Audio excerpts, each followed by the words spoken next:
메러디스 빅토리오가 싣고 온 것은 17만 5천여 톤에 달하는 붉은 가루, 철광석이다. 철광석이라는 화물 자체가 보시다시피 가루 화물입니다. 이 가루 화물을 다른 곳에 포장을 한다든지 다른 곳에 마땅히 실어서 운반할 수도 없을 뿐더러 항공으로 운송을 한다 하면 그 운임비가 어마어마할 것입니다. 그래서 이런 가루 화물이 벌크선이라고 하는 선박을 통해서 만 이렇게 운송되고 수입하고 수출할 수 있습니다.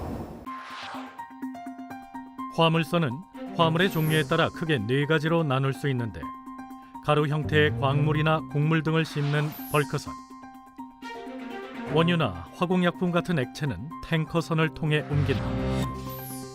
가스선은 LNG나 LPG 같은 액화가스 수송에 특화된 선박이다.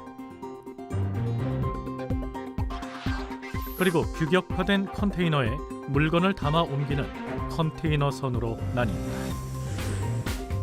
이처럼 선박은 원거리 대형 화물에 최적화된 운송수단이다.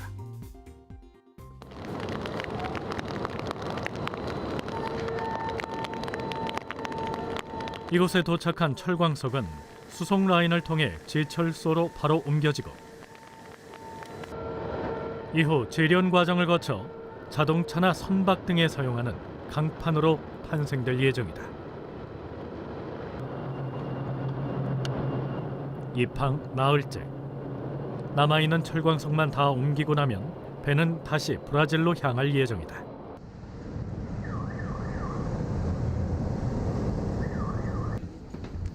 이날 선원 교대도 모두 끝나 20명 전원 승선을 완료했고 식료품과 생활용품 선적도 마무리됐다. 조타실에선 항로 최종 점검에 들어갔다. 여기쯤에 웨이포인트를 하나만 더 만들어 놓으라고. 근데 일로 나가는 이게 그건가? 50일 항해 끝에 한국에 도착했지만 선장은 육지에 발 한 번 내딛지 못하고 다시 출항을 준비한다. 코로나 때문이다. 보통해 같은 경우는 가족들도 배로 방선을 오게 되고 또 저희 선원들 같은 경우도 밖에 나가서 머리도 자를 수 있고 먹고 싶은 것도 먹고 또 친구들도 만날 수 있는 상황이 되는데 현재 이 코로나 때문에 지금 상륙도 힘든 상황입니다. 전 세계를 강타한 코로나 사태. 한때 세계는 셧다운이라는 초유의 사태를 맞이했다.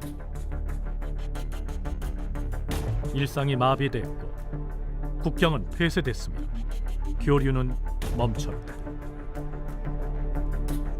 생필품이 바닥날 수도 있다는 막연한 불안감은 이내 사람들을 혼란 속에 몰아넣었고 두려움이 일상을 지배했다.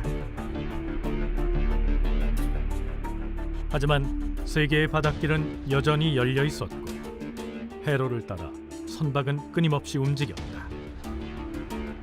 에너지, 식량, 원자재 등의 물류는 멈춤없이 공급됐다.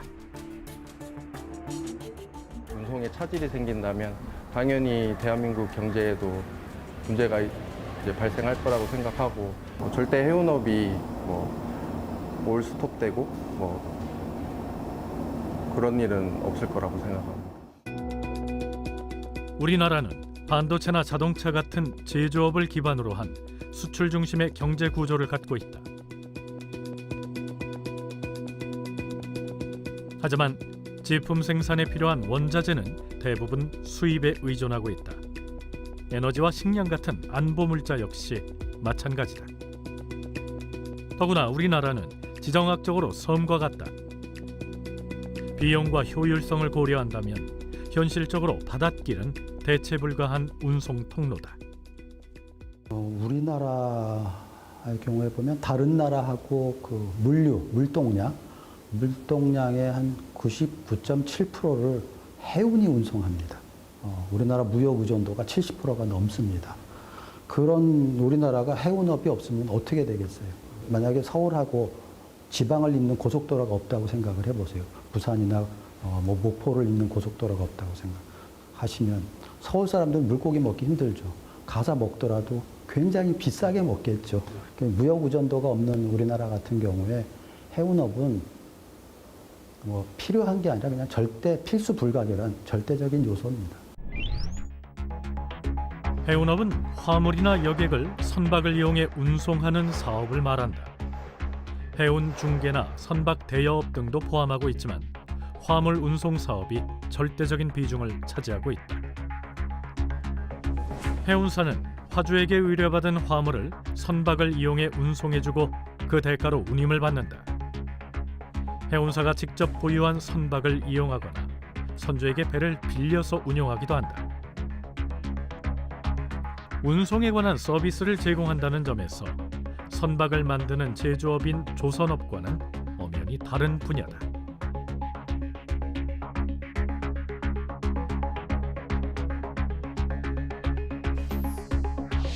해운업은 제조업 강국 대한민국에서 서비스업으론 유일하게 외화 획득 산업 10위권 내에 자리 잡고 있는 대표적인 효자 산업이다.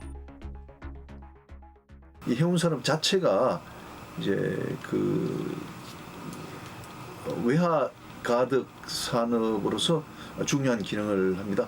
뭐 반도체 그리고 이제 석유화학 제품 그리고 디스플레이 자동차와 함께 해운은 이제 5대 외화 가득 사업으로 이제 알려져 있습니다. 우리 외항 해운은 연간 매출이 한 40조 원 정도가 되는데 이 자체만으로도 우리나라 지금 GDP 한 1,700조 원의 한 3%에 해당하는 금액이라고 이렇게 말씀을 드릴 수가 있습니다.